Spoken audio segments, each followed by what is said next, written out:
Hello everyone, welcome to study with Shri. देखिए UP triple S C PET का practice set चल रहा है। ये प्रैक्टिस सेट नंबर आपका 37 है। 36 प्रैक्टिस सेट ऑलरेडी कंप्लीट हो चुका है। प्लेलिस्ट बना रखी है, आप लोग जाकर के देख सकते हैं। देखिए, अगर आप किसी भी प्रतियोगिता परीक्षा की तैयारी कर रहे हैं तो आप इस प्रैक्टिस सेट को देख सकते हैं। इसमें जो भी क्वेश्चंस हैं वो सभी प्रतियोगिता परीक्षाओं के लिए काफ़ी इंपॉर्टेंट है। ठीक है, देखिए सामान्य अध्ययन का प्रैक्टिस सेट है। और जो लोग फर्स्ट टाइम विजिट कर रहे हैं मेरे चैनल पे, तो चैनल को पहले सब्सक्राइब कर लें, उसके बाद से बेल आइकन को प्रेस कर लें और आप प्ले लिस्ट में जाएंगे तो प्ले लिस्ट में आपको जो है कि प्रैक्टिस सेट नंबर 1 से 37 तक मिल जाएगा। ठीक है, तो जिन लोगों ने अभी तक वीडियो नहीं देखी है वो जो है कि प्रैक्टिस सेट नंबर 1 से और लास्ट तक जो है कि देखें। एग्जाम में काफ़ी फायदा है, 2 दिन बचा है और रिविजन साथ में करते रहें। ठीक है, तो स्टार्ट करते हैं। फर्स्ट क्वेश्चन है, भारत में पंचायती राज व्यवस्था इसके अंतर्गत रखी गई है। इनमें से कोई नहीं। राज्य नीति के निदेशक तत्व, मूल अधिकार, मौलिक कर्तव्य। क्वेश्चन पूछा जा रहा है कि भारत में पंचायती राज व्यवस्था जो है वो किसके अंतर्गत रखी गई है। तो वो रखी गई है आपके राज्य के नीति निदेशक तत्व के अंतर्गत। ठीक है, अगर हम बात करें राज्य के नीति निदेशक तत्व के बारे में तो ये हमारे संविधान के भाग 4 में है और अनुच्छेद जो है कि 36 से 51 तक इसका वर्णन किया गया है राज्य के नीति निर्देशक तत्व का। देखिए, अगर हम बात करें इसका उद्देश्य की कि राज्य के नीति निर्देशक तत्व का उद्देश्य क्या है, तो इसका उद्देश्य है कि सामाजिक एवं आर्थिक परिस्थितियों का निर्माण करना जिसके तहत नागरिक एवं मतलब जो भी है नागरिक उसको एक अच्छा जीवन व्यतीत कर सके वो। ठीक है, इसका उद्देश्य, या फिर ऐसे बोल सकते हैं कि भारत में जो कल्याणकारी राज्य की स्थापना करना है वो राज्य के नीति निर्देशक तत्व का ही उद्देश्य है। ठीक है, कि भारत में कल्याणकारी राज्य की स्थापना करना। अगर हम बात करें पंचायती राज व्यवस्था की तो जो अनुच्छेद 40 है, अनुच्छेद 40 है, उसमें ये राज्य के निर्देशक तत्व में ही है ये अनुच्छेद 40।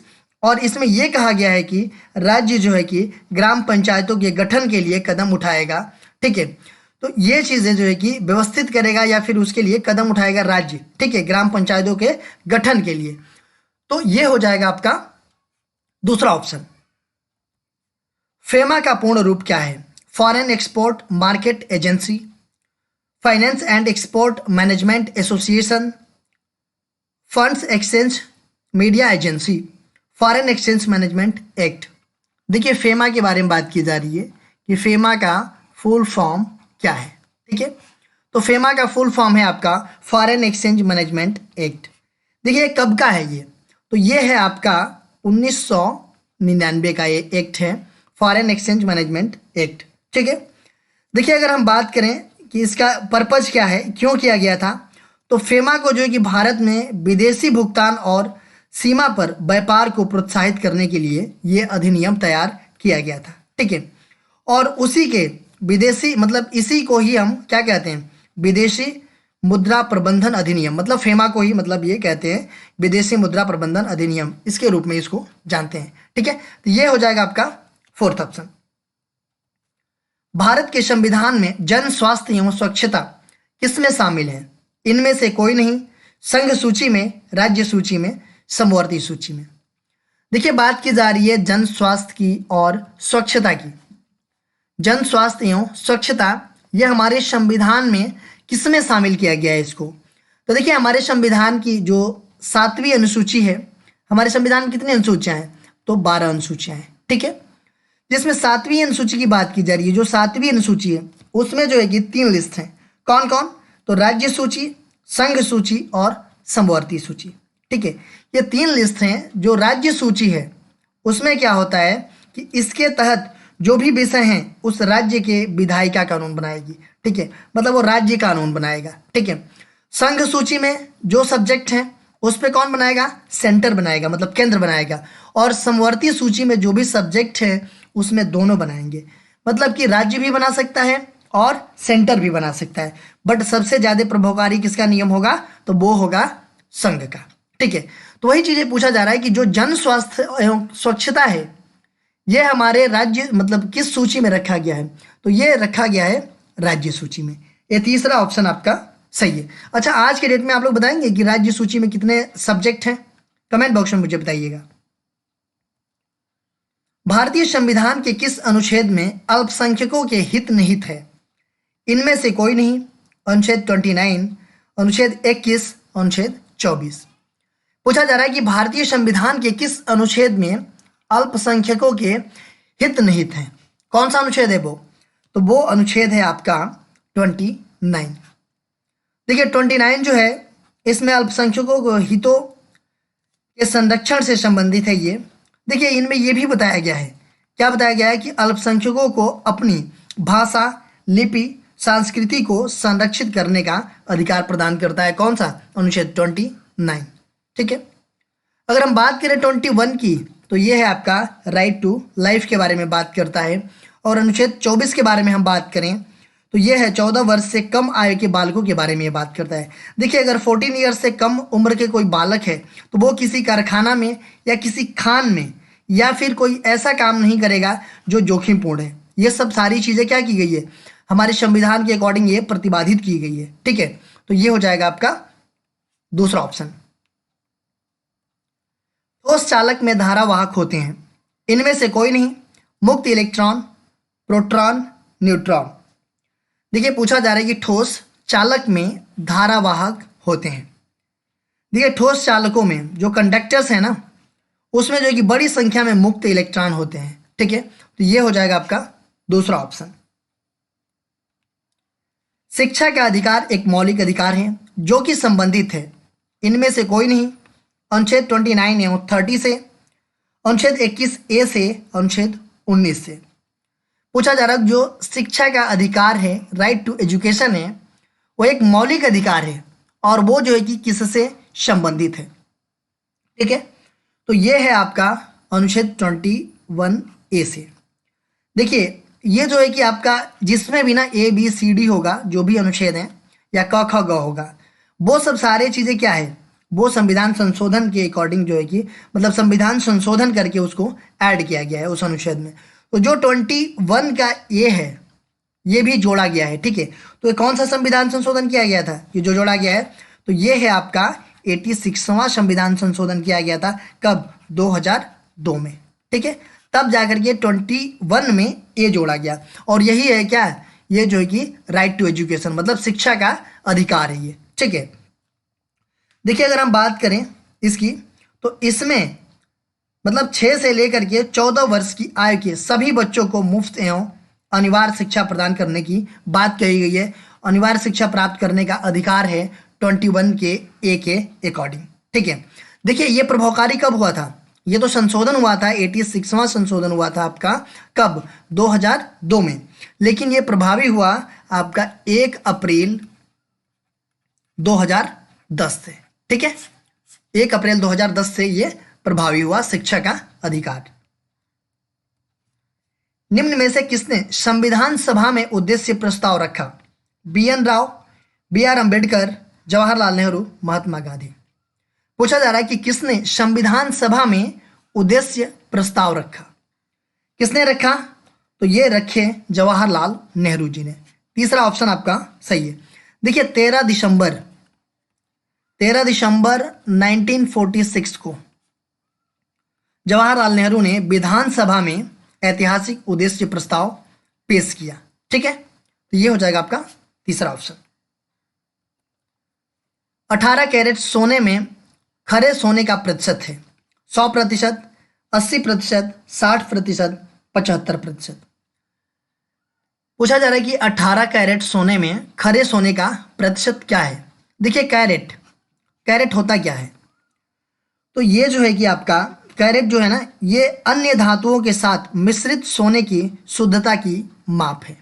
ठीक है, देखिए जो 24 कैरेट का सोना होता है ना वो जो है कि बिल्कुल शुद्ध होता है। ठीक है, 24 कैरेट का सोना जो होता है वो बिल्कुल शुद्ध होता है, इसमें कुछ भी मिलावट नहीं होता है, कोई भी धातु नहीं मिलाई जाती है। ठीक है, जो 24 कैरेट सोना होता है। देखिए जितना कम कैरेट रहेगा उसमें कोई ना कोई धातु मिलाई रहेगी। जैसे मान लीजिए 24 कैरेट है तो ये बिल्कुल शुद्ध सोना है। 18 कैरेट मतलब उससे कम है। ठीक है, तो इसमें क्या है कि 18 कैरेट सोना में कुछ न कुछ चीज़ें मिलाई गई हैं। ठीक है, तो जो 18 कैरेट सोना होता है उसमें जो है कि 75% क्या होता है? सोना होता है और 25% क्या होता है? उसमें मिलावट होता है। 25% में आपका हो सकता है क्या, तांबा हो सकता है, चांदी हो सकता है। तो जो 18 कैरेट सोना होता है उसमें 75% सोना होता है। 18 कैरेट सोने में 75% जो है कि बिल्कुल मतलब केवल सोना होगा इसमें, ठीक है। तो ये हो जाएगा आपका चौथा ऑप्शन। संतरे में बहुतायत में होता है, इनमें से कोई नहीं। Vitamin B, vitamin C, vitamin A. संतरा, संतरा में क्या होता है, तो देखिए जो भी खट्टे और रसदार फल हैं, ठीक है, उसमें मेनली क्या पाया जाता है, विटामिन सी पाया जाता है, ठीक है। संतरा हुआ, अंगूर हुआ, ठीक है, नींबू हुआ, इन सब सारे चीज़ों में क्या होता है, तो ये विटामिन सी होता है। अच्छा, विटामिन सी का कोई रासायनिक नाम बताएगा, कमेंट बॉक्स में आप लोग बताइएगा, ठीक है, विटामिन सी का रासायनिक नाम। हिंदी दिवस कब मनाया जाता है? अक्टूबर 3, नवंबर 2, सितंबर 14, अक्टूबर 1। हिंदी दिवस, हिंदी दिवस कब मनाया जाता है? अभी हाल ही में मनाया गया, तो ये मनाया जाता है 14 सितंबर को, ठीक है। 14 सितंबर को प्रत्येक वर्ष हिंदी दिवस मनाया जाता है। क्यों मनाया जाता है 14 सितंबर को? क्योंकि 14 सितंबर 1949, 14 सितंबर 1949 को ही संविधान सभा ने निर्णय ये लिया कि हिंदी ही भारत की राजभाषा होगी, ठीक है। 14 सितंबर 1949 को जो हमारा संविधान सभा था वो ये निर्णय लिया कि हिंदी ही भारत की राजभाषा होगी, ठीक है। और जो प्रधानमंत्री जवाहरलाल नेहरू जी ने थे उन्होंने हिंदी दिवस मनाने का फैसला लिया था, ठीक है। तो ये हो जाएगा आपका तीसरा ऑप्शन। अच्छा, एक चीज़ बताइए, ये तो हिंदी दिवस है, ठीक है, 14 सितंबर को, लेकिन विश्व हिंदी दिवस कब मनाया जाता है? कमेंट बॉक्स में मुझे बताइएगा, ठीक है। इनमें से कौन सा देश सार्क का सदस्य नहीं है? म्यांमार, अफगानिस्तान, नेपाल, बांग्लादेश। इनमें से कौन सा देश सार्क का सदस्य नहीं है, ठीक है। देखिए, सबसे पहले तो ये बताइए कि सार्क का फुल फॉर्म क्या होता है? South Asian association regional cooperation, ठीक है, सार्क का फुल फॉर्म होता है। अगर हिंदी में हम बात करें इसकी तो दक्षिण एशियाई क्षेत्रीय सहयोग संघ, ठीक है। कई बार आता है क्वेश्चन कि सार्क का फुल फॉर्म बता दीजिए, ठीक है। देखिए, ये जो है ना, सार्क के बारे में अगर हम बात करें तो ये दक्षिण एशिया के 8 देशों का आर्थिक एवं राजनीतिक संगठन है। क्या है? 8 देशों का आर्थिक एवं राजनीतिक संगठन है ये सार्क, ठीक है। इसकी स्थापना कब किया गया था? तो इसकी स्थापना की गई थी 8 दिसंबर 1985 को। इसकी स्थापना की गई थी 8 दिसंबर 1985 को। कहाँ पे? तो ढाका, बांग्लादेश में। इसका हेडक्वार्टर कहाँ पे है? तो ढाका में है, बांग्लादेश में, ठीक है। देखिए, 8 दिसंबर 1985 को इसका गठन किया गया था। कितने देशों ने मिलकर के गठन किया था? तो 7 देशों ने मिलकर के गठन किया था। कौन कौन वो देश हैं? तो भारत, पाकिस्तान, बांग्लादेश, श्रीलंका, नेपाल, मालदीव और भूटान। इनके द्वारा जो है कि सार्क का गठन किया गया था, ठीक है। देखिए, 8वां सदस्य कौन है? ये तो 7 सदस्य थे, इसमें 8वां सदस्य कौन है? तो 8वां सदस्य आपका अफगानिस्तान, ठीक है। और ये सार्क का जो 14वां शिखर सम्मेलन हुआ था, कब हुआ था? 2007 में हुआ था 14वां शिखर सम्मेलन, ठीक है। इसमें जो है कि अफगानिस्तान को, मतलब अफगानिस्तान इसका सदस्य बना सार्क का। अच्छा, ये बताइए 2007 वाला जो 14वां शिखर सम्मेलन हुआ था ये कहाँ पे हुआ था, किस कंट्री में? आप लोग कमेंट बॉक्स में बताइएगा, ठीक है, कि 2007 में जो सार्क का 14वां शिखर सम्मेलन हुआ था ये किस कंट्री में हुआ था, जहाँ पे अफगानिस्तान को भी इसमें ऐड किया गया, मतलब अफगानिस्तान भी सार्क का सदस्य बना, ठीक है। तो देखिए, अफगानिस्तान भी है, नेपाल भी है, बांग्लादेश भी है, बट म्यांमार इसका सदस्य नहीं है। एक मिनट। केंद्र शासित प्रदेश लक्षद्वीप की आधिकारिक भाषा निम्नलिखित में से क्या है? सिहला, ग्रेट अंडमानी, तमिल, मलयालम। केंद्र शासित प्रदेश जो लक्षद्वीप है इसकी आधिकारिक भाषा निम्नलिखित में से क्या है, ठीक है। तो देखिए, जो लक्षद्वीप है ना वहाँ पे मलयालम और अंग्रेजी बोली जाती है, ठीक है। ये लक्षद्वीप की आधिकारिक भाषा यही है, मलयालम और अंग्रेजी, ठीक है। देखिए, मिनिकाय को छोड़ करके लक्षद्वीप के जितने सारे द्वीप हैं उन सब में जो है कि मलयालम ही बोली जाती है। तो ये हो जाएगा आपका फोर्थ ऑप्शन। भारत के संविधान के अनुसार लोकसभा के सदस्यों की अधिकतम संख्या क्या है? 552, 550, 530, 540। देखिए क्वेश्चन पूछा जा रहा है कि भारत के संविधान के अकॉर्डिंग लोकसभा की सदस्यों की अधिकतम संख्या क्या है? तो देखिए इसकी अधिकतम संख्या की अगर हम बात करें तो पहले था आपका 552, ठीक है, लोकसभा का अधिकतम संख्या मतलब 552 था, लेकिन आज के डेट में कितना है? तो आज के डेट में 550 है। देखिए 552 में आपका 530 जो था वो था राज्यों से, ठीक है, स्टेट से था, ठीक है। उसके बाद से जो 20 था वो कहाँ से था? जो केंद्र शासित प्रदेश हैं, यूटी हैं, वहां से था। और 2 था एंग्लो इंडियन, ठीक है। ये जो है कि टोटल मिलकर के आपका होता था कितना? 552, ठीक है। 552 सदस्य रहते थे, मैक्सिमम सदस्य जो है कि 552। लेकिन 104वां संविधान संशोधन हुआ कब? 2019 में। 2019 में 104वां संविधान संशोधन हुआ और उसमें जो 2 एंग्लो इंडियन नामित होते थे लोकसभा में, इनको जो है कि खत्म कर दिया गया, ठीक है। तो अब कितना है? अब जो है कि 550 है। देखिए 2 होते थे कहाँ पे? ये लोकसभा में, और 1 होता था कहाँ पे?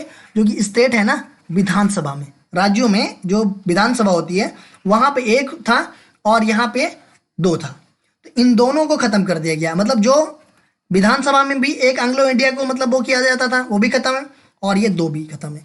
तो अभी आज के डेट में है 550। निम्नलिखित में से कौन सा ग्रह सूर्य के सबसे नजदीक है? बुध, मंगल, पृथ्वी, चंद्रमा। कौन सा ग्रह जो है कि सूर्य के सबसे नजदीक है?